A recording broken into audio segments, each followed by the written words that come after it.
Uma ótima tarde a todos. Começamos agora a segunda edição do Agricultura BR ao vivo para todo o Brasil nesta segunda-feira, dia 1º de março. Você que está nos acompanhando em todo o país pelas antenas parabólicas no sistema digital e analógico, você também nos acompanha pela internet no portal sba1.com. Você também está ou pode nos acompanhar pela TV por assinatura Neo TV lá no Paraguai e aqui no Brasil também. Olha, uma outra forma de você acompanhar o Agricultura BR e o Canal do Boi é através do Facebook do Canal do Boi. Nesse momento, a Agricultura BR está na nossa página, no Canal do Boi e também em dezenas de páginas que repetem, que vão replicando, compartilhando o nosso programa. Obrigado pela participação de todos. Você acompanha o Agricultura BR neste momento em sinal aberto no estado do Mato Grosso do Sul pela TV Imaculada Conceição, que está linkada aqui no nosso programa. Sejam todos bem-vindos.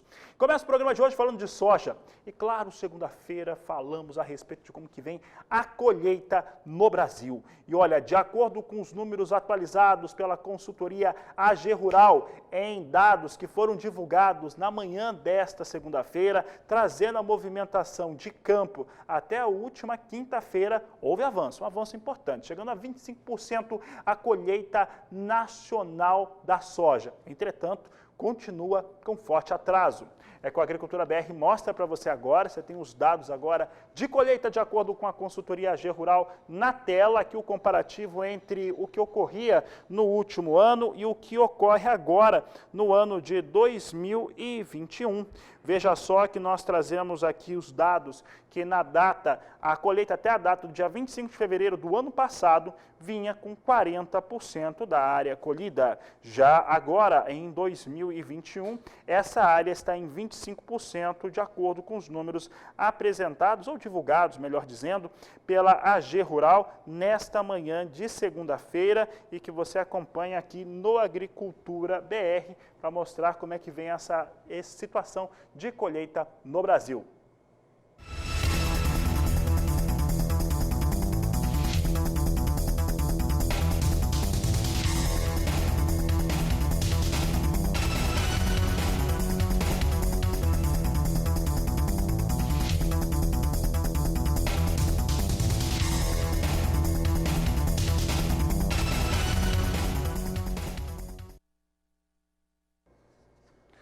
E os dados do Instituto Mato Grossense de Economia Agropecuária apontam que a colheita da soja no estado do Mato Grosso chega a 52,1%. Os dados foram atualizados e mostram ainda há atraso, evidentemente, mas acelerou bastante a colheita no estado do Mato Grosso. É o que mostram os números oficiais desse Instituto do Mato Grosso. Coloca na tela, nós temos aqui os dados em relação à colheita mato-grossense, que na média dos últimos 5 anos, para uma data de 26 de fevereiro, estaria em 69,7%. Neste momento, também trazemos como é que vinha a colheita da soja em 26 de fevereiro do ano passado, com 84,1%. E agora, para este ano, até a última sexta-feira, a colheita de soja no Mato Grosso vindo para 52,1%. É óbvio que há um atraso muito forte, no caso, em relação à soja. Do ano passado para esse ano, o atraso é de 31 pontos percentuais. Entretanto, houve uma aceleração importante no estado do Mato Grosso e agora passa da metade, de acordo com o Instituto Mato Grossense de Economia Agropecuária. Sigo falando de soja e agora para falar como é que vem os negócios com a oleaginosa em Chicago. Olha, nós continuamos apostando, nem colocamos na tela ainda, a gente continua apostando que os fundamentos são os mesmos, apesar de algumas realizações, algumas pressões negativas no mercado na semana passada, ocorreram de fato, mesmo assim, nós continuamos apontando que os fundamentos para o mercado, para a soja negociada em Chicago, são de alta.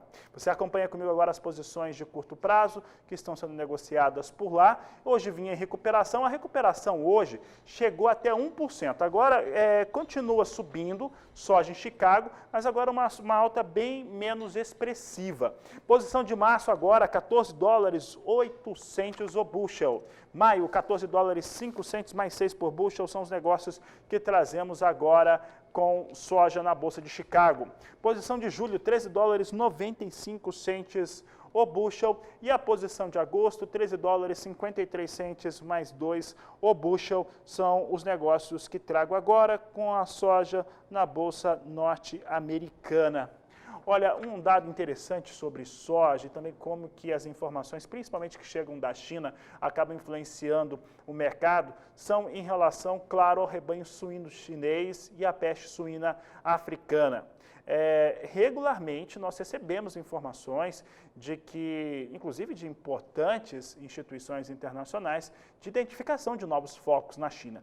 Não é que talvez esses novos focos não sejam fato, mas sim que aparentemente a China exerce um enorme controle hoje sobre esses focos e todo o seu rebanho chinês, principalmente nas áreas onde que está tendo essa recuperação. E é por isso que nós estamos vendo, de fato, uma demanda muito forte e crescente por soja e também milho, e exercida principalmente por China. Então, a realidade pode até haver algum foco. Estou aqui, até estava conversando hoje mais cedo com alguns telespectadores, pode até haver alguns focos novos, mas nada que mude hoje a estratégia e o que estava sendo feito em relação à China. Os números de aquisição para grãos não mentem, é isso que está ocorrendo mesmo. Veja só como é que vem dólar agora, e isso tem tudo a ver com aqueles fundamentos de mercado que eu disse, né? Para a soja vai continuar subindo o valor, porque a demanda é muito alta. Olha só, dólar hoje cai, dólar vai recuando 0,48%, moeda norte-americana a R$ 5,57, mais 8 neste momento, é o que o Agricultura BR destaca para você.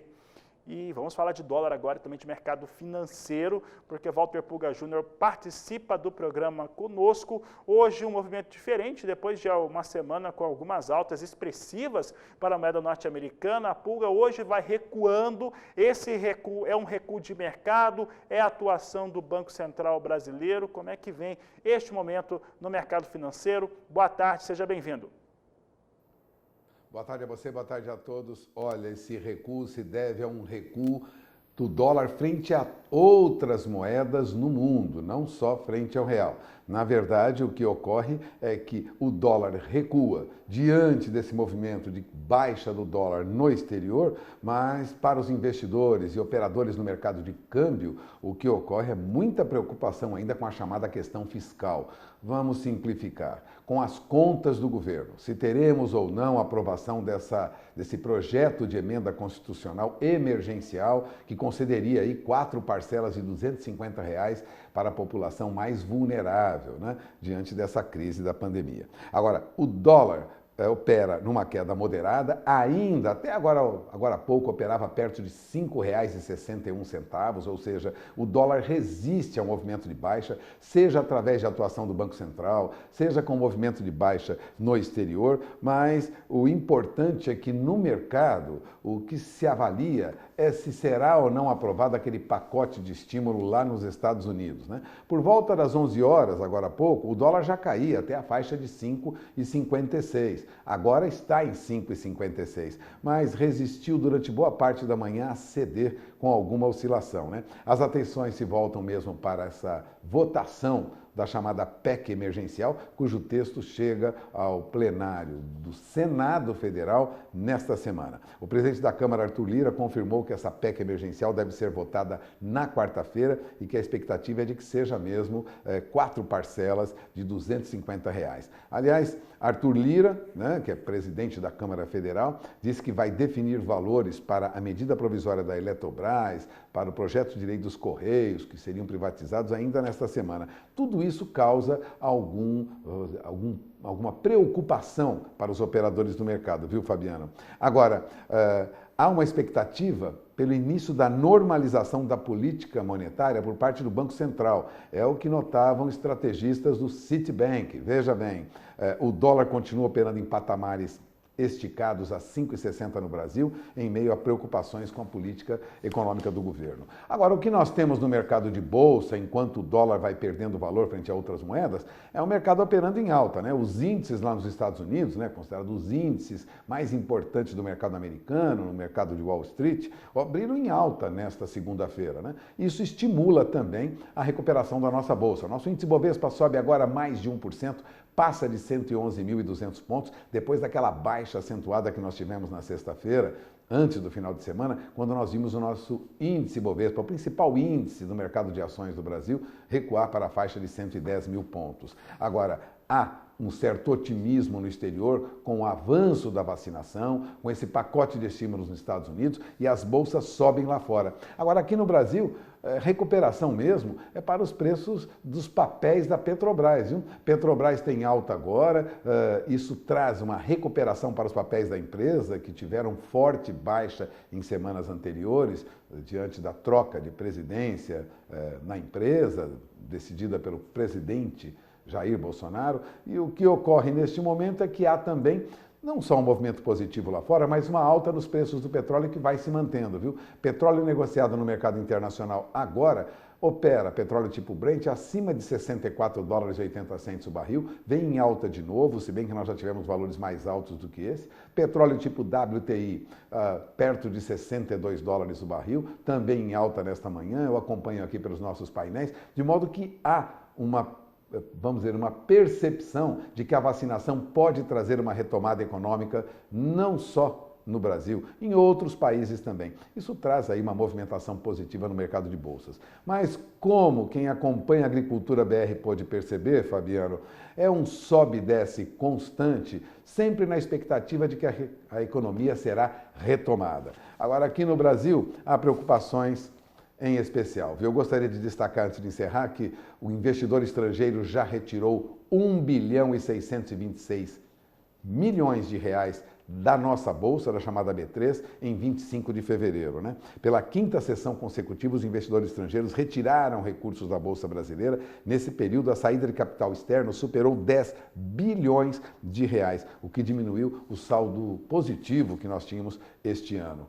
Bom, o saldo líquido no mês é negativo em mais de 6 bilhões e meio de reais, resultado aí de vendas, né, de 333 bilhões. Bom, no acumulado de 2021, só para ter uma ideia, o saldo em relação ao investidor estrangeiro segue positivo ainda em 17 bilhões, embora tenha caído de um patamar que estava de mais de 28 bilhões antes dessa sequência de perdas que nós tivemos recentemente. Vamos lembrar que a nossa bolsa chegou a operar aí de novo perto dos 120 mil pontos no início deste ano, mas agora ainda patina nos 111 mil pontos. De olho na informação, porque muita oscilação no mercado é causada por, vamos dizer assim, por reações ora positivas, ora negativas em relação à Covid. Muita especulação no mercado. É hora de tomar cuidado. É com você, Fabiano.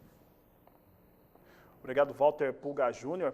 Bom, por aqui eu sigo, você viu os fundamentos neste momento para o mercado financeiro em relação a dólar. Aqui no Brasil existe essa recuperação para as ações da Petrobras, um movimento natural, somado também já ao anúncio de que vai haver uma nova recompensação, reposicionamento de preços para diesel e gasolina no país, porque o preço do petróleo segue subindo, 65 dólares o barril, se eu não estou enganado agora, há poucos minutos. Vou trazer agora como é que vem algumas referências de valores para a soja em portos brasileiros, para entrega em março, de acordo com a Grãos Corretora, R$ 172 a saca de 60 quilos para Santos e Paranaguá, é o que a Agricultura BR destaca para você neste momento, falando a respeito de soja nos portos do país.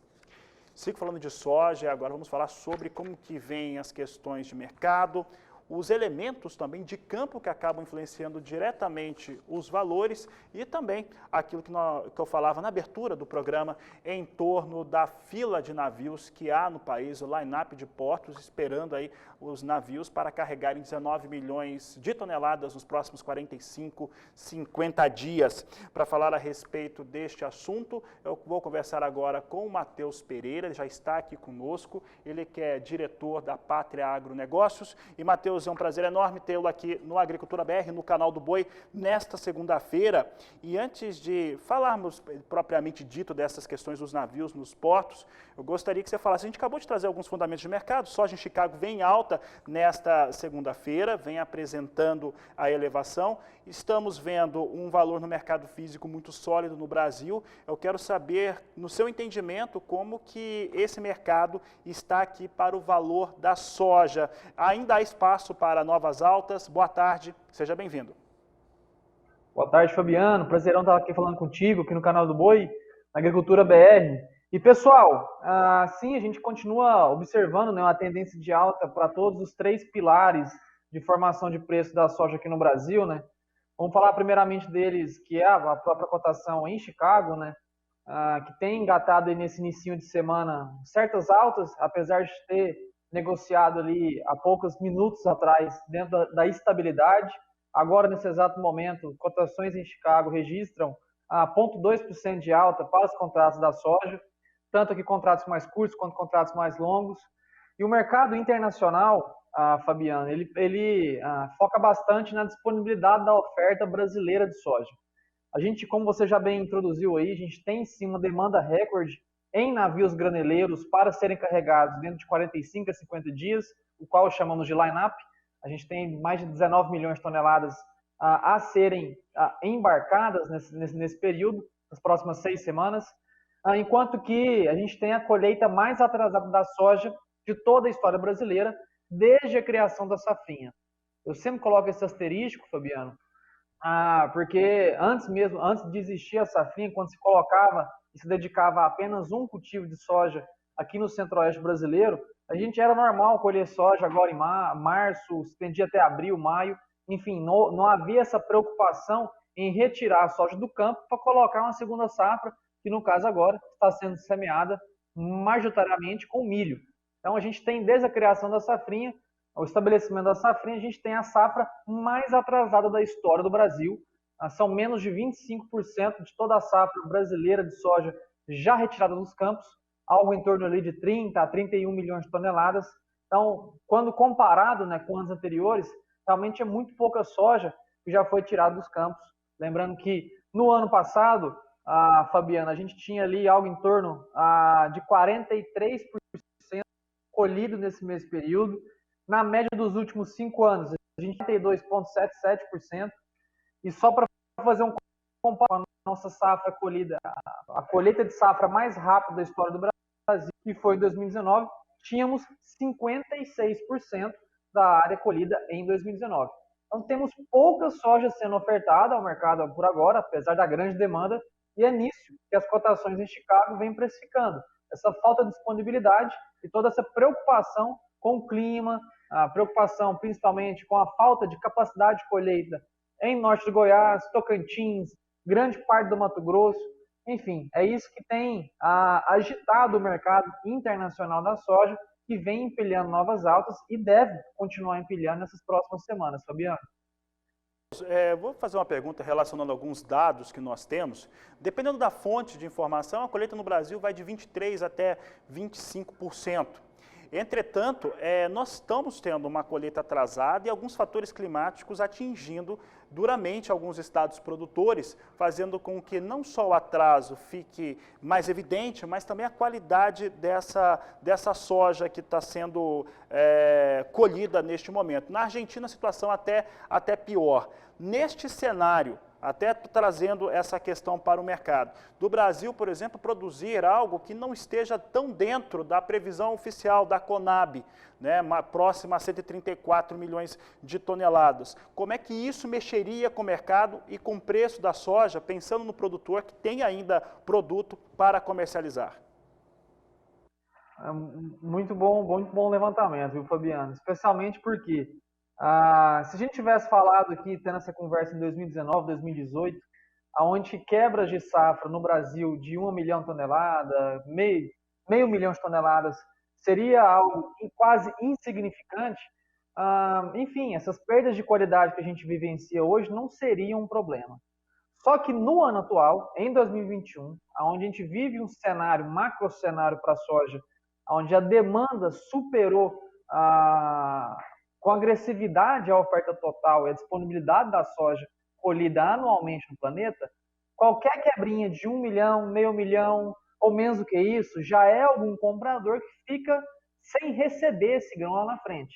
Então, de fato, essas quebras de qualidade que vêm sendo presenciadas, como eu já disse, Tocantins, acredito que dentro de todos os estados hoje, os principais estados produtores de soja hoje no país, o Tocantins é o que mais vivencia problemas de perda de qualidade. Há clientes hoje nossos da Pátria Agronegócio que nos relatam que o Tocantins já tem talhões ali registrando quase 40% de perda de produtividade esperada por falta de tempo hábil de colheita. Então, de fato, essas quebras pontuais, mesmo que resultem em quebras de 1,5 milhões de toneladas, elas será a soja que faltará ao mercado. Nós aqui da Pátria, Fabiano, acreditamos que essas quebras serão ainda mais significantes. Hoje, estimamos uma safra brasileira de soja em torno de 129,8 milhões de toneladas. Seria 4 milhões de toneladas a menos, mais ou menos, do que a Conab estima hoje. Tá certo, Matheus. É sempre importante lembrar os números, né? No caso, a Pátria trazendo aí 129 milhões e 800 mil toneladas de previsão.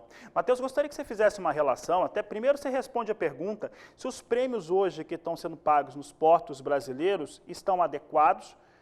Aqui o nosso produtor que entra em contato, o telespectador, afirma que vai ter espaço para mais, estão esperando espaço para mais, e a relação desse prêmio com dólar, soja em Chicago, dando a igualdade de preço no Brasil. Como é que você está correlacionando isso? Olha, Fabiano, recentemente a gente vivenciou pela primeira vez desde 2014 prêmios negativos aqui no Brasil, especialmente no Porto de Paranaguá.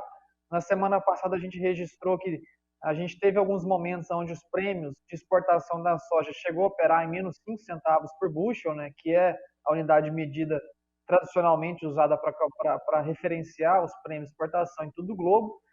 Hoje a gente tem um prêmio positivo em Paranaguá, em torno de 2 a 5 centavos, positivo, ainda subvalorizado. A gente vê que toda essa demanda agressiva que tem chegado pela soja disponível no Brasil vai novamente fomentar a alta dos preços dos prêmios de exportação, juntamente com o dólar, que vem aí balizando, né, toda uma problemática política e econômica que a gente vive no país. Então, enfim, voltando àquela conversa que a gente teve no começo, né, dos pilares que sustentam os preços da soja hoje no Brasil, que falamos de soja em Chicago, falamos de prêmio, falamos de dólar. Então, a gente tem, para esses 3 pilares, vieses, né, tendências de altas de médio e longo prazo, aonde então resultaria em preços maiores de soja em reais por saca do que o que temos hoje sendo executado no Brasil. Tá certo, Matheus. Matheus, quero agradecer a sua participação aqui no Agricultura BR, no canal do Boi, e a casa está sempre aberta para a participação da Pátria Agronegócios. Eu que agradeço, Fabiano. Um grande abraço a todos. Grande abraço, uma boa tarde a você. Por aqui eu sigo, porque depois do intervalo nós vamos falar sobre enfezamento do milho lá no estado do Paraná. Ainda você confere como é que vem a colheita do milho, aliás, colheita não, plantio da segunda safra do milho lá no estado do Mato Grosso. Aproveite para entrar em contato com a gente aqui na Agricultura BR. Você entra em contato através do WhatsApp no 67991733737. Estamos aguardando a sua participação. Eu volto já.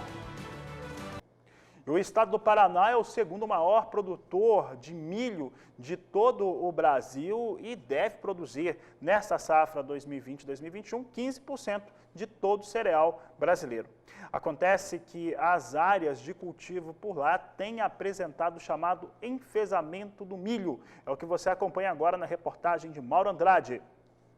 A ADAPAR, Agência de Defesa Agropecuária do Estado do Paraná, detectou a presença do enfezamento do milho em 50 municípios do estado nesta safra de verão 2021, que encontra-se em fase de colheita.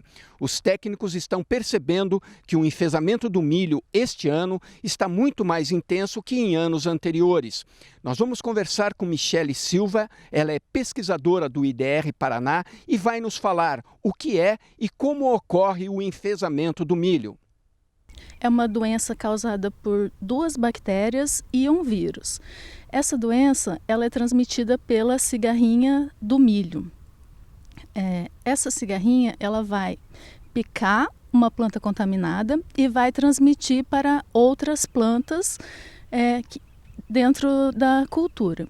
Então, uma cigarrinha somente vai levar 1 hora para se alimentar na planta e em seguida ela já fica infectiva para o resto do ciclo de vida dela, que é em torno de 45 dias.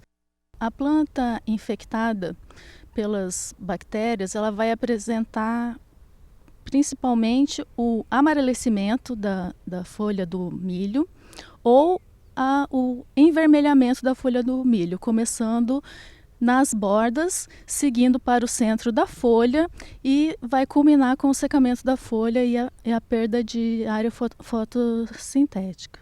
Então pode haver um enfraquecimento de raiz, que mais tarde pode levar ao tombamento da planta, que às vezes é confundido com infecções de fungos, mas na verdade é um desequilíbrio hormonal da planta.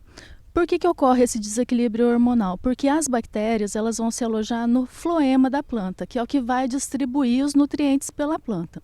Uma vez entupido, a planta começa a apresentar sintomas de nanismo, encurtamento dos entrenódios, também não vai conseguir passar nutrientes para a formação e enchimento dos grãos, então nós vamos ter espigas mal formadas, ou então um multiespigamento pode ocorrer, mas sem a formação de uma espiga única viável.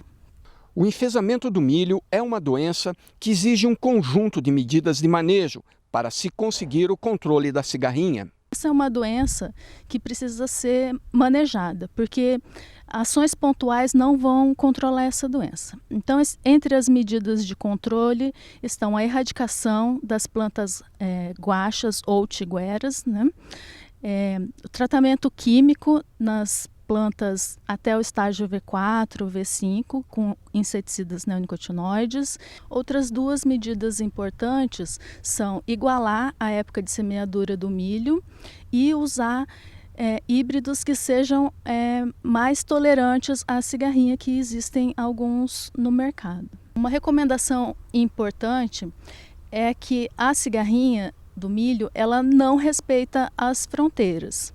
Ela pode voar cerca de 30 quilômetros e também pode ser carregada pelo vento. Então é importantíssimo que todos os agricultores da área façam esse manejo da doença ao mesmo tempo, porque apenas uma lavoura pode contaminar todas as outras ao redor. De Londrina, no Paraná, Mauro Andrade.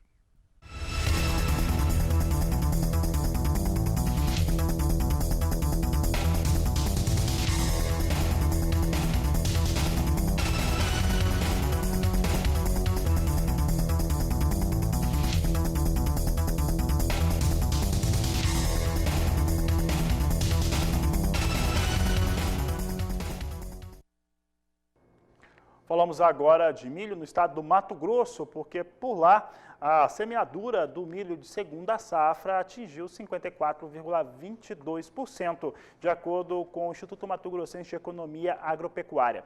O ritmo vem muito bom para o cultivo do milho. Entretanto, há atraso, claro, quando comparamos ao ano passado e a média dos últimos 5 anos. É o que você acompanha conosco na Agricultura BR. Na tela, você vê que a média dos últimos 5 anos, para uma data de 26 de fevereiro, é de 80,1%. Ano passado, nesta data, vinha com 92% do milho semeado em Mato Grosso. Agora, no dia 26 de fevereiro de 2021, 54,7% da área destinada ao milho estava semeada do milho de segunda safra. Aqui a gente acompanha muito bem que, apesar da aceleração que se tem para a semeadura do milho no Mato Grosso, o atraso, comparado aos anos anteriores, é realmente bastante elevado.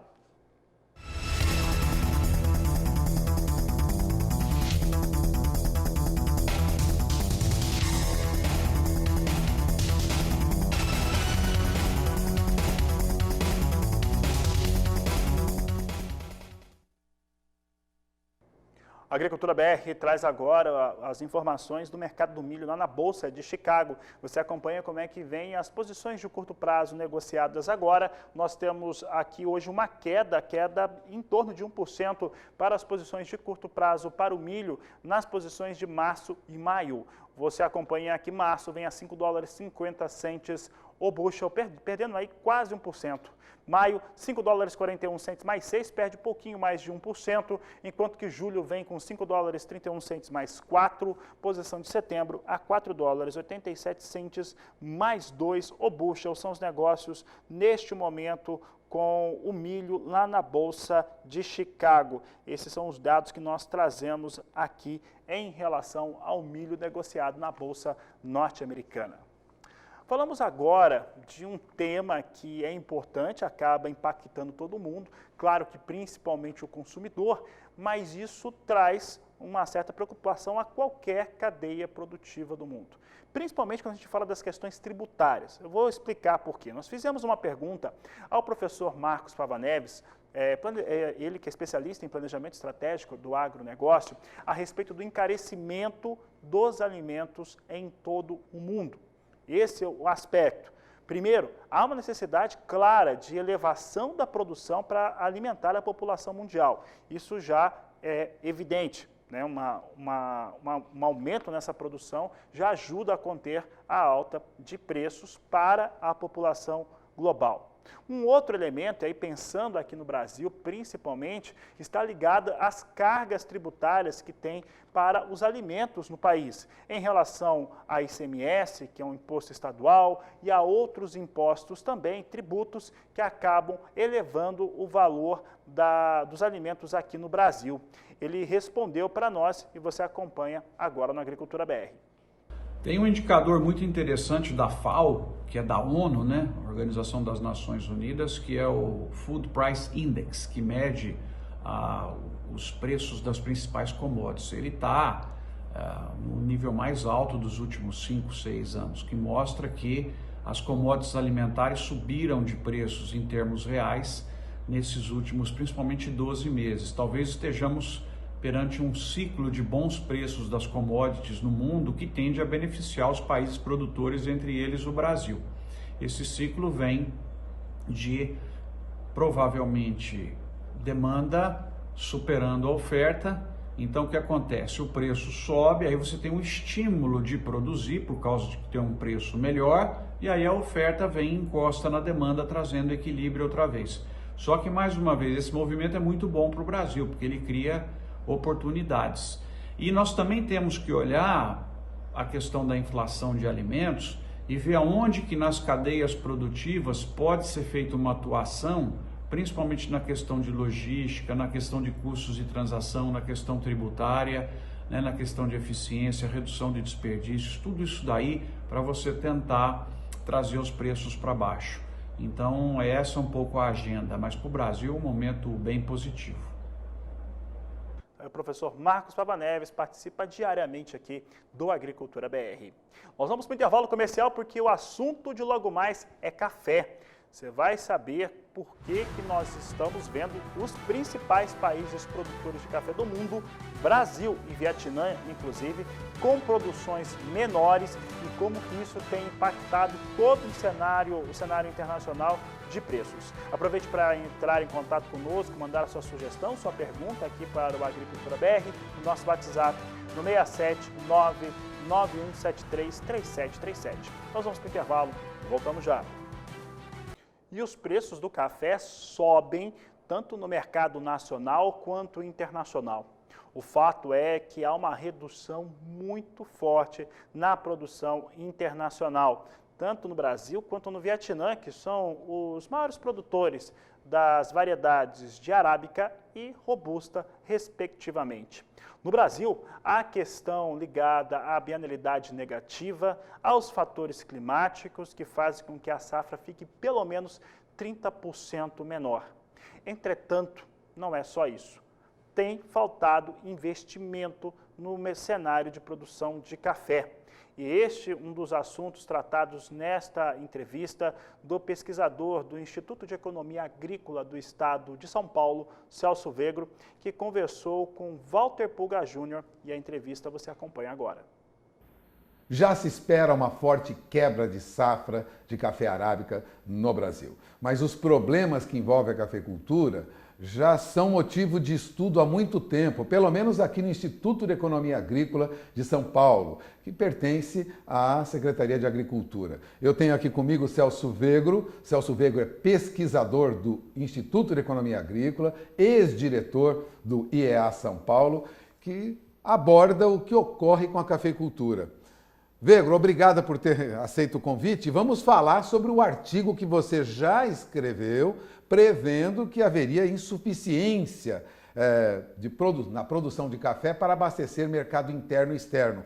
O que ocorria que você já constatava meses anteriores?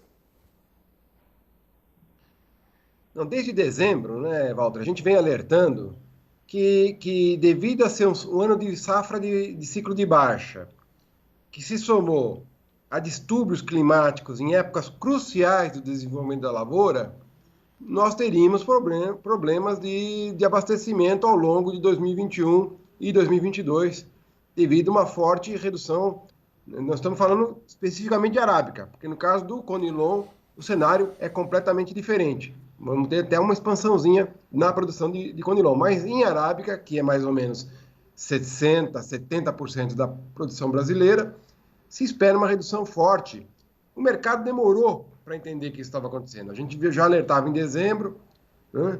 Em janeiro os preços andaram de lado, e agora em fevereiro finalmente começou a dar sinais de que, de fato, nós temos um problema com a oferta brasileira, que se soma a problemas também observados em outros países produtores, especificamente Vietnã e Colômbia. Então nós temos, no cômputo geral, uma redução do fluxo de abastecimento global. E isso pode dar ensejo a uma dificuldade, né, de torrefadores, de exportadores em cumprir esses contratos devido à escassez de produto sendo comercializado. Agora, além de tudo isso, se soma um novo problema, Puga, que é o que eu explorei no último artigo. Veja, fazer café, plantar uma lavoura de café, exige 3 anos até se obter a primeira safra. Tá certo? Isso aí é o normal. Tem uns que conseguem com irrigação, com técnicas de adubação, fazer em 2 anos e meio a primeira safra. Né? Mas, em geral, é 3 anos. Em 3 anos, você faz 6 lavouras de grãos. Vamos supor, soja e milho de segunda safra. Né? No básico no Brasil.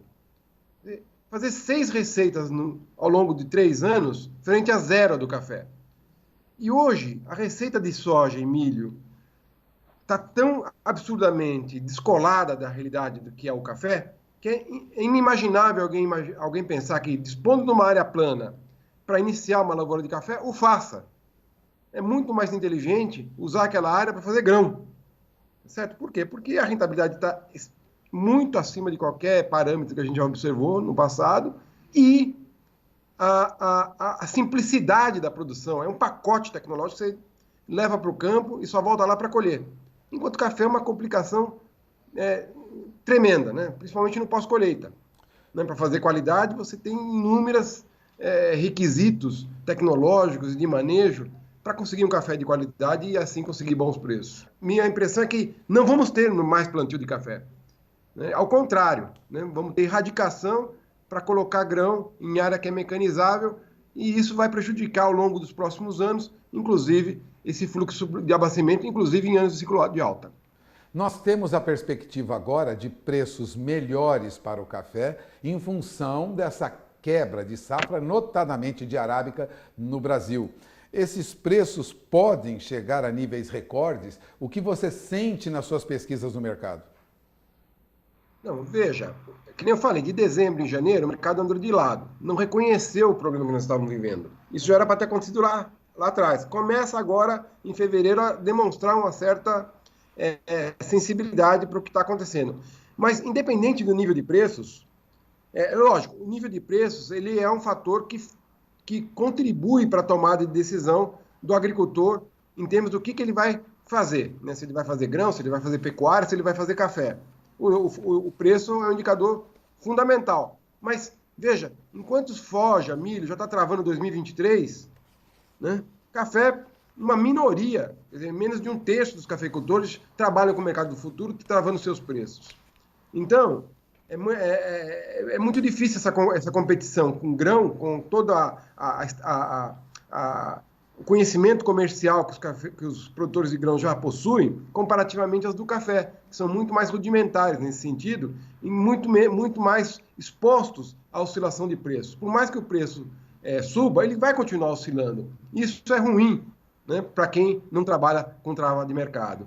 Então, eu acredito que, mesmo que os preços subam, não vai ser uma contribuição decisiva para que haja uma reversão desse quadro na preferência pelos grãos nas áreas mecanizáveis. Né? Isso estou dizendo nas áreas mecanizáveis. Estou falando de cerrado, estou falando de áreas planas.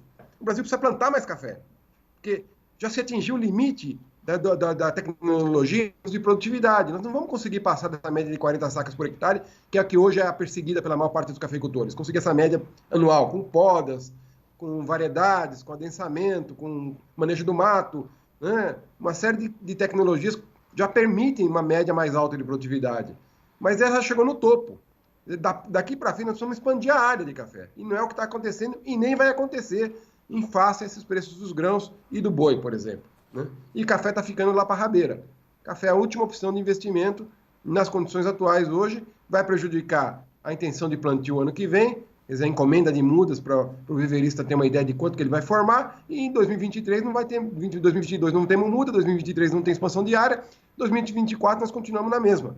Bom, você acaba de ouvir o pesquisador Celso Vegro, do Instituto de Economia Agrícola de São Paulo. Perspectiva para a cafeicultura brasileira é preocupante se não ocorrer uma expansão diária, já que estamos aí no limite, né? E não há grande incentivo quando comparado com outras culturas.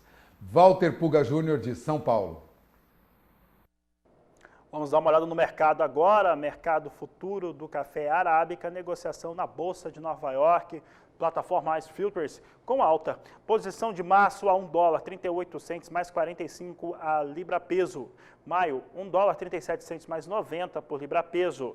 Julho, $1,39 mais 80 e setembro, $1,41 mais 50 por libra peso. São os valores de referência de negócios lá em Nova York para o arábica.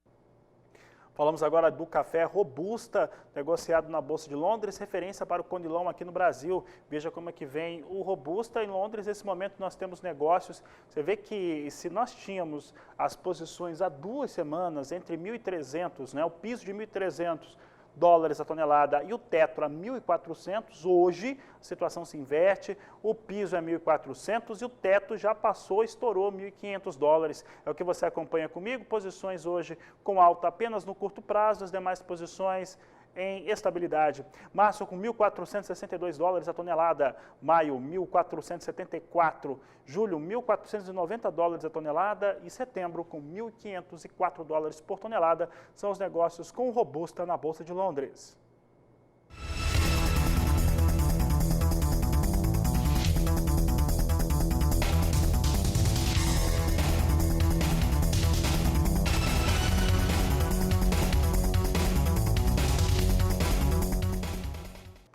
No estado do Mato Grosso, o ritmo lento para a semeadura do feijão é um reflexo direto da falta de chuvas na primeira safra, que acabou trazendo um atraso generalizado em relação às culturas desenvolvidas no estado.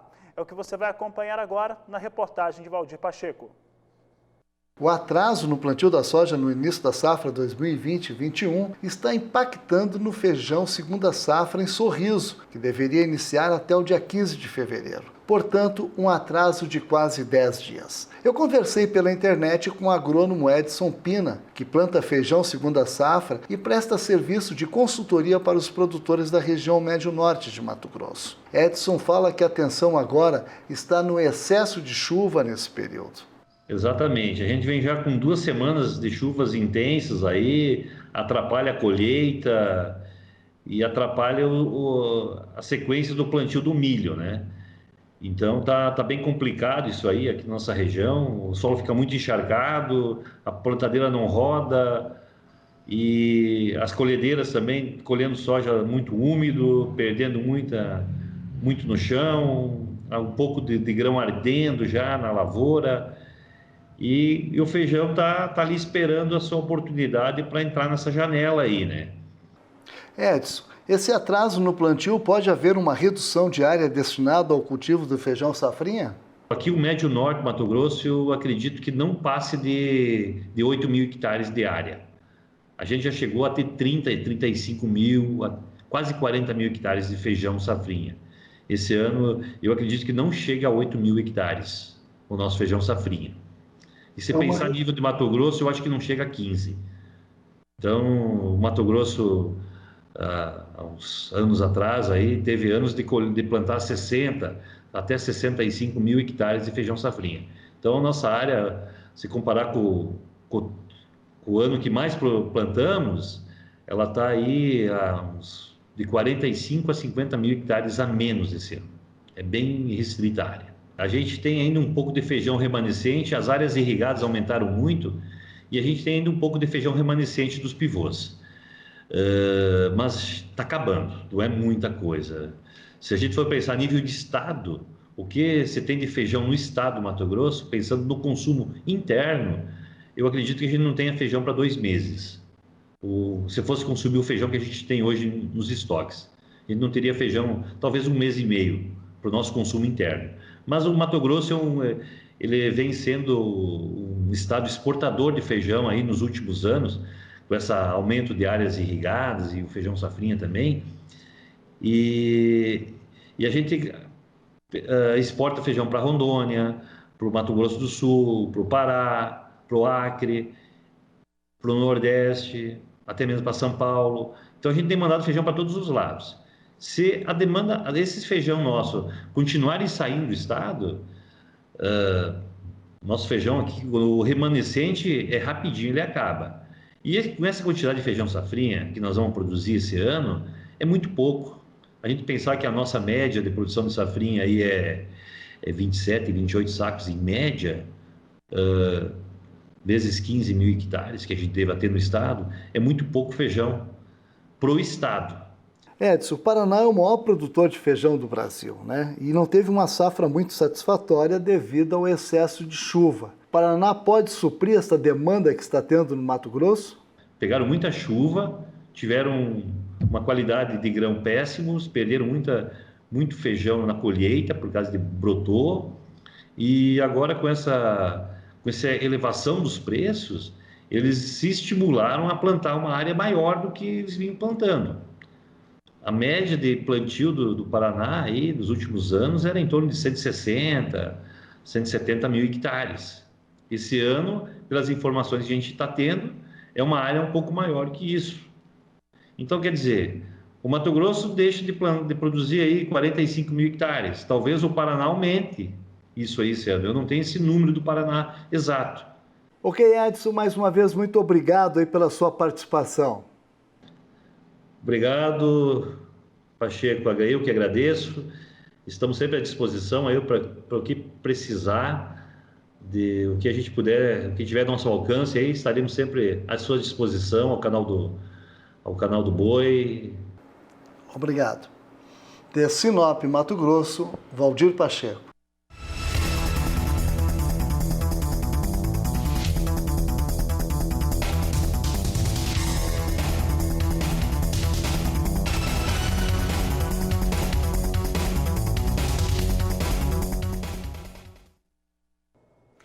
E a semeadura do algodão no estado do Mato Grosso atingiu 99,48%, de acordo com os dados do Instituto Mato Grossense de Economia Agropecuária, o IMEA.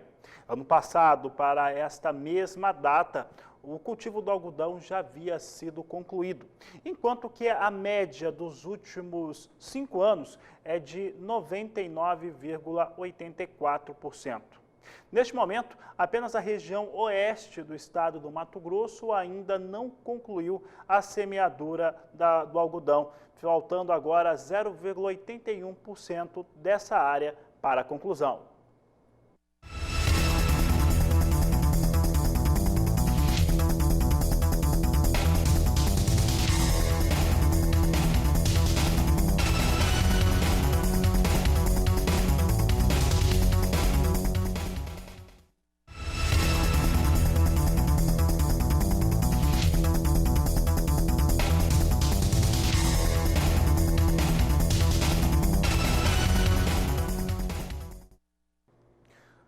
falo agora a respeito da declaração de imposto de renda. Já está aí, já está disponível o aplicativo e também o sistema para fazer a declaração do ano atual. É o que nós vamos acompanhar na reportagem de José Cunha. Desde a última quinta-feira, contribuintes de todo o Brasil já podem baixar o programa de preenchimento e de entrega da Declaração do Imposto de Renda Pessoa Física 2021 com base no ano de 2020. O programa para computador estará disponível na página da Receita Federal na internet. O prazo de entrega começa no dia 1º de março, às 8 horas da manhã, horário de Brasília, e irá até às 23 horas, 50 minutos e 59 segundos do dia 30 de abril. Neste ano, o fisco espera receber 32.619.749 declarações, 2% acima do ano passado. Pelas estimativas da Receita Federal, 60% das declarações terão restituição de imposto, 21% não terão imposto a pagar e nem a restituir, e 19% terão imposto a pagar. Assim como no ano passado, serão pagos 5 lotes de restituição a partir do dia 31 de maio e nos meses subsequentes até o dia 30 de setembro, quando será pago o 5º lote. Entre as principais novidades está a obrigatoriedade de declarar o auxílio emergencial para quem recebeu mais de R$ 22.847,76 em outros rendimentos tributáveis e a criação de 3 campos na ficha, bens e direitos, para o contribuinte informar criptomoedas e outros ativos eletrônicos. As empresas, os bancos, as demais instituições financeiras e os planos de saúde tiveram um prazo até sexta-feira para fornecer os comprovantes de rendimento. O contribuinte, no entanto, pode adiantar o trabalho juntando contra-cheques e recibos no caso de rendimentos e notas fiscais usados para deduções. De Campo Grande, Mato Grosso do Sul, José Cunha. E o Brasil tem pesquisas em relação a ganho de pesos de bovinos há pelo menos 70 anos. E isso tem trazido resultados expressivos para a pecuária de corte do Brasil. A evolução é muito grande e tem garantido melhores resultados nos rebanhos ano a ano. Agora, há uma nova linha de pesquisa que tem mostrado que os animais, ao consumirem água, podem também ganhar peso. É isso que você vai ver agora na segunda parte desta entrevista de Gilberto Menezes, ele que é pesquisador da Embrapa Gado de Corte, ao jornalista Daniel de Paula. E é legal que a gente tenha o bebedouro eletrônico, você vai ver nas imagens que o acesso a ele já é uma balança, aquela plataforma. Exatamente. Daí ele toma água, o animal já é reconhecido quando passa a cabeça pela janelinha. Já sabe quem é que está tomando água, quanto ele tomou de água e quanto ele pesou na saída, quer dizer. E a água é abastecida automaticamente. Isso é muita tecnologia e aí são essas informações que vocês buscaram, usaram todo dia. Exato, a Intergado tem isso na sua base de dados e aí mandaram para nós e a gente trabalhou esses dados a fim de conseguir extrair as informações genéticas, os parâmetros genéticos que a gente chama, herdabilidade, correlações, que permite entender como essas características funcionam, né? E aí, algo que você falou, Daniel, a gente, no país igual o Brasil, e ainda mais nesse momento, é obrigação nossa, como Embrapa, empregados do governo, né, do Estado, de buscar tirar todo o proveito de todas as situações. Então, você falou, esse trabalho nosso lá, a gente pega as informações, gera um ranking dos animais na prova, a gente pega as informações, abastece a base de dados nacional e gera os sumários de avaliação genética para a raça, e também precisamos, vamos usar isso para pesquisa, foi o que nós fizemos, trabalho de mestrado do Gabriel, formação de recursos humanos de alto nível para o Brasil e geração de conhecimento de ponta, que a gente tem essa satisfação nesse assunto aí, somos pioneiros, né? Nem sempre é possível a gente conseguir ser os primeiros na fila na ciência mundial. Mas eu vou fazer uma colocação aqui, que ele não pode, porque além de muito diplomático, né, hierarquicamente, que nem poderia, o Gilberto, além de tudo, tem uma educação que é mais do que britânico, porque tem muito britânico que não tem educação. Mas a verdade é a seguinte, em 2018, esse estudo foi revelado pela primeira vez num congresso mundial de medicina veterinária, do qual ele fez parte, o Gilberto fez lá a palestra dele, em inglês, na Nova Zelândia, Depois, em 2019, né, houve um estudo publicado, a primeira publicação mesmo da Universidade de Kansas, como ele falou, mas era num universo muito pequeno de bovinocultura e não teve repercussão mundial. Esse não, esse de agora, que a Animal publicou com essa primeira literatura oficial, é com 1.116 animais testados, estudados e analisados. Então, quer dizer, uma abrangência muito grande. É na raça Senepol, mas que vai servir para todas as raças. E aí eu entro para um aspecto que é importantíssimo, sobre tudo isso que você falou, da importância da pesquisa e do trabalho de vocês, mesmo com a duras penas, que a gente sabe que um órgão como o de vocês tem que batalhar demais para conseguir fomento, né, para poder fazer esse trabalho, mas pode impactar economicamente e muito a bovinocultura, a produção pecuária no mundo, né? Com certeza, Nel. É até interessante, é importante falar isso. Em 2018, quando a gente, na verdade, 2017, a gente com os dados, preparando, e aí teve a ideia, vamos submeter os resultados preliminares para o Congresso Mundial de Melhoramento Animal, que seria na Nova Zelândia. Houve ali um certo momento, será que o pessoal vai aceitar? Trabalho com água. O pessoal normalmente não valoriza a produção de gado de corte, normalmente água é algo barato. Mas a gente falou, poxa, mas é novo, fomos buscar literatura, começamos a ver que tinha vários já trabalhos, falou, olha gente, hoje a água ainda parece ser gratuito e tranquilo, mas as coisas estão mudando. Aí descobrimos os trabalhos do pessoal da Kansas State University, que tem um projeto nos Estados Unidos focado nisso, da professora Megan Rolfe. Por quê? Problemas de secas nos Estados Unidos, então eles começando a estudar essa questão. E do ponto de vista ambiental já havia a questão de pegada hídrica, o pessoal já estudando a questão da eficiência do uso da água na produção animal, que a gente está sendo cada vez mais demandado. Então, a partir dali, a gente viu que, olha, hoje pode ser que um selecionador de gado de corte, ele olha aquilo e não, isso não é para hoje, mas nós estamos pensando no médio e longo prazo.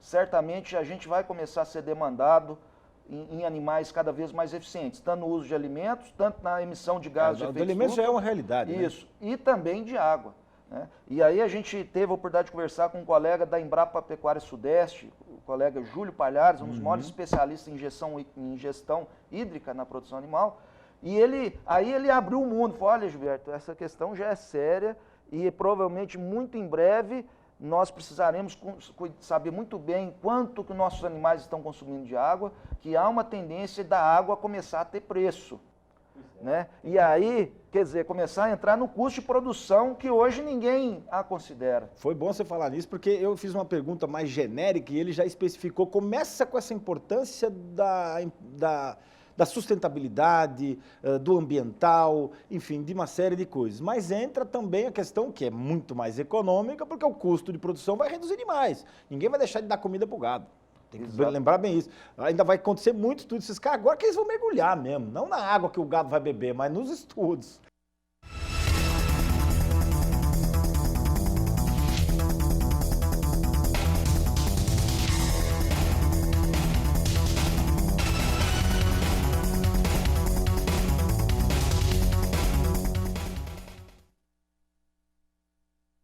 O assunto agora é mel. E o Brasil, apesar de contar com forte potencial produtivo, ocupa a 11ª posição entre os maiores produtores globais, em um ranking que é liderado por China e Turquia. Você vai saber agora um pouco mais a respeito da produção de mel no Brasil, que tem nos estados do Sul os maiores produtores. A reportagem é de Mauro Andrade. O clima influencia diretamente a produção de mel. O ano de 2020 foi um ano difícil para os produtores do Paraná. Teve muita seca e, logo em seguida, muita chuva. Seu Maciel Andrade é apicultor há 41 anos aqui na região de Londrina e nós vamos conhecer um pouquinho o manejo com as abelhas. Seu Maciel, como é que está o clima agora para produzir mel aqui na região? Esse ano o clima aqui tá bastante variável. Uma hora chove demais, outra hora falta chuva. Tudo tem que ter um controle com a natureza. E a seca prejudicou as famílias da abelha? Secou tudo, não abriu mais flor, não saiu broto, saiu nada, né? Enquanto não veio chuva, e veio uma chuva, ela reformou distantinho. Naquela brota que a árvore veio, ela já encheu de botão, encheu de flor. E as abelhas que é isso, que é flor para trabalhar. Seu Maciel, num ano bom, quanto de mel o senhor tira por caixa? Tem caixa você tirar 20 quilos, 25 quilos, 30 quilos, isso aí varia. Varia, depende do local que está as abelhas, depende das áreas de campo de flor. As abelhas têm grande importância na polinização, tanto das espécies nativas quanto comerciais. Qual que é a importância das abelhas para a natureza? Olha, a importância das abelhas na natureza é a polinização, que ela vai formar semente para todos os tipos de árvores, futuras árvores que vão nascer. É o milho, a soja, o algodão, o trigo, em geral em tudo, a laranja, em tudo. As abelhas, além da polinização das árvores, produzem um produto natural nobre, considerado como um alimento funcional, porque é consumido para o tratamento de algumas doenças. O consumo de mel no Brasil é considerado baixo quando comparado com outros países. Cada brasileiro consome somente 70 gramas de mel por habitante ano, enquanto na Alemanha o consumo ultrapassa 1 quilo habitante ano. Isso demonstra que temos um grande mercado interno a ser explorado. O mercado, desde que seja mel de qualidade, o mel é excelente. O mercado aceita excelente. Que meu mel vai para o Paraná, São Paulo, Rio de Janeiro, vai para Brasília, para Minas Gerais, Santa Catarina. Meu mel tem ido até para os Estados Unidos. A exportação? Pessoa compra aqui, leva para lá, depois manda os parentes levar. A qualidade do mel que você trabalha. Tudo é a qualidade do produto, certinho. É um trabalho gostoso. E o senhor já está há 40 anos nesse negócio. E não quer parar, não? Ah, não. Enquanto der para mim andar e trabalhar, eu estou trabalhando, correndo no meio do mato aí delas aí. Estou firme aí. Ok, seu Maciel, muito obrigado. De Londrina, no Paraná, Mauro Andrade. E já está autorizado, amanhã vai haver novo aumento, reajuste para o preço do petróleo no Brasil. Ele vai subir nas refinarias para o diesel e gasolina. É o que você acompanha agora na reportagem de José Cunha. A Petrobras anunciou nesta segunda-feira uma nova alta no preço dos combustíveis, especialmente no valor do óleo diesel vendido nas refinarias. A partir desta terça-feira, o óleo diesel terá um aumento de 13 centavos por litro, o que representa um incremento de 5% no total. Com o reajuste, o preço para as distribuidoras passará a ser de R$ 2,71 o litro.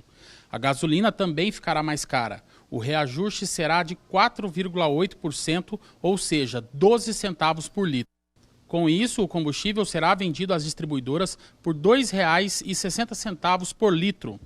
Já o gás liquefeito de petróleo, o GLP, conhecido como gás de botijão ou gás de cozinha, ficará 5,2% mais caro. Para as distribuidoras, o valor será de R$ 3,05 por quilo, ou seja, 15 centavos mais caro. Com esse aumento, o botijão normal, aquele de 13 quilos, passa a custar R$ 36,69. De acordo com nota divulgada pela Petrobras, seus valores são baseados no preço do produto no mercado internacional e na taxa de câmbio. A nota diz ainda que é importante ressaltar que os valores praticados nas refinarias pela Petrobras são diferentes dos percebidos pelo consumidor final no varejo. Até chegar ao consumidor, são acrescidos tributos federais e estaduais, custos para aquisição e mistura obrigatória de biocombustíveis pelas distribuidoras, no caso da gasolina e do diesel, além dos custos e margens das companhias distribuidoras e dos revendedores de combustíveis. De Campo Grande, Mato Grosso do Sul, José Cunha. Acompanhe conosco como é que vem soja sendo negociada em Chicago nesse finalzinho de segunda edição do Agricultura BR. Estamos com a posição de março, que já começa a migrar os contratos para maio também, tem poucos contratos negociados, com 14 dólares e 3 cents mais 2 o bushel, vindo com queda neste momento. Maio vem com 14 dólares e 7 cents mais 2, vem ganhando. Julho, 13 dólares e 96 cents mais 6. E agosto, 13 dólares e 53 cents mais 4 por bushel.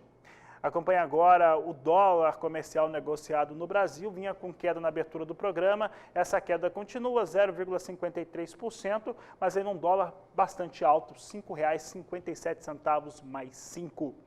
Com essas informações, essa edição do Agricultura BR fica por aqui. Eu desejo a todos uma excelente tarde. Volto daqui a pouco na terceira edição às 16 horas. A todos um grande abraço e até lá!